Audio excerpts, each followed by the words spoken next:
शिखा की नई नई शादी हुई थी। उसका मायका और ससुराल दोनों कानपुर में ही थे, इसलिए उससे मिलने उसके भाई अक्सर आते जाते रहते थे। ये बात शिखा की सास मीना को बिल्कुल पसंद नहीं थी। मम्मी जी, आज राहुल भैया आ रहे हैं। कौन? तेरे चाचा का लड़का? जी मम्मी जी। अरे पर वो तो दिल्ली में रहता है ना? हाँ मम्मी जी, उन्हें कल सुबह दिल्ली के लिए निकलना है, तो वो आज मुझसे मिलते हुए कल सुबह यहीं से निकल जाएंगे। हमने तो धर्मशाला खोल रखी है ना। कुछ कहा क्या मम्मी जी? मैंने कहा हाँ हाँ, आने दे तेरे भैया को, जमकर खातिरदारी करेंगे। अब तो कुछ करना ही पड़ेगा, इससे पहले कि मेरा घर धर्मशाला बन जाए। ये कैसी बातें कर रही हो मीना? सच ही तो कह रही हूँ। अभी इसकी शादी को साल भर भी नहीं हुआ और आए दिन इसके घर वाले आ धमकते हैं। अरे तो क्या हुआ, वो इसी शहर में रहते हैं तो हाल चाल लेने आ जाते हैं। इस बार मैं उनका हाल और चाल दोनों ही बिगाड़ दूंगी। अब बहुत हो गया जी। अरे ये कैसी बातें कर रही हो? हे भगवान, बस आप तो देखते जाइए। शाम को राहुल आता है। नमस्ते आंटी, कैसे हैं आप लोग? हम लोग तो ठीक है, तुम कैसे हो बेटा? मैं भी अच्छा ही हूँ आंटी। बस आज रात के बाद नहीं रहोगे।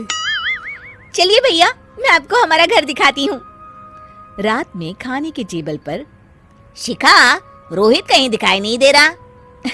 जी भैया, वो ऑफिस के काम से बाहर गए हैं, कल शाम तक आएंगे। अच्छा अच्छा। बेटा, क्या तुम भूत प्रेत में मानते हो? नहीं नहीं आंटी जी, पर अचानक आपको ये ख्याल कहाँ से आ गया? पता नहीं क्यों, कभी कभी मुझे लगता है जैसे रात के समय बैठक में कोई घूमता रहता है। ये आप क्या कह रही हैं मम्मी जी?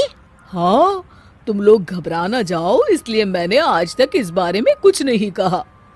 ये आपका वहम होगा आंटी जी, ऐसा कुछ नहीं होता। हो सकता है। चलो अब मेरा सोने का टाइम हो गया है तो चलती हूँ मैं। शिखा बेटा, राहुल के सोने की व्यवस्था वहीं दीवान पर कर देना। जी पापा जी। अब चलिए भी। अच्छा, तो बैठक में सोने वाले हैं साहबजादे। क्या बड़बड़ा रही हो? कुछ नहीं, आप सो जाइए। मीना और महेश के सोने के बाद शिखा और राहुल आपस में बात कर रहे होते हैं, तभी डोरबेल बजती है। अरे आप! सरप्राइज! काम जल्दी खत्म हो गया तो मैं आज ही चला आया। ये तो बहुत अच्छा किया। देखिए राहुल भैया भी आए हुए हैं, आप दोनों का मिलना भी हो जाएगा। कैसे हो रोहित? मैं तो ठीक हूँ भैया। शिखा, मैं भी आज यहीं सो जाता हूँ, राहुल भैया से बातचीत भी हो जाएगी। अच्छा अच्छा, ठीक है। मीना आधी रात को उठती है, कंबल मुंह से पैर तक ओढ़ के डंडा लेके बैठक में आती है और देखती है दीवान पर चादर ओढ़े कोई लेटा हुआ है। देखो तो कैसे मजे से सो रहा है बहन के ससुराल में।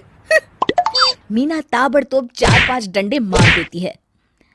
अरे मर गया, अरे बचाओ बचाओ, कौन है? मीना जल्दी से अपने कमरे में भाग जाती है। हे भगवान, ये मैंने क्या किया? ये रोहित कहाँ से आ गया? लगता है ये नालायक राहुल मेहमानों वाले कमरे में सो गया होगा। आज तो इसकी खैर नहीं। उधर बैठक में, अरे क्या हुआ रोहित? मैं बाथरूम में था, तुम्हारे चिल्लाने की आवाज सुनी। पता है भैया, मैं सो रहा था, अचानक से कोई आकर मुझे डंडे मारने लगा। ये क्या कह रहे हो? लगता है तुम भी आंटी की तरह भूत प्रेत में मानते हो। नहीं नहीं भैया, सच में कोई आया था। मैं तो जा रहा हूँ मेहमानों वाले कमरे में सोने के लिए। इस समय अपने रूम में जाऊंगा तो शिखा की नींद खराब हो जाएगी। ठीक है भाई, जाओ तुम, जहाँ तुम्हारा भूत डंडा लेके ना आ सके। थोड़ी देर बाद मीना कंबल ओढ़ के डंडा लेकर मेहमानों वाले कमरे में पहुंच जाती है। वो बिस्तर पर सोए रोहित को फिर डंडों से मारने लगती है।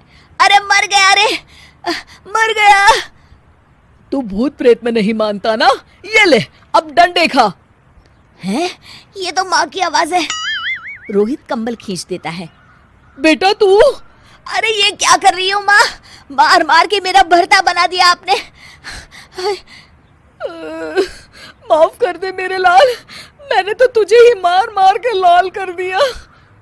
मैं तो उस राहुल के बच्चे को सबक सिखाना चाहती थी। राहुल भैया को?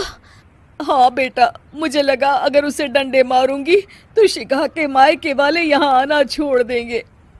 हे भगवान, माँ, ये घर शिखा का भी है, उसके घर वाले जब चाहे आ सकते हैं।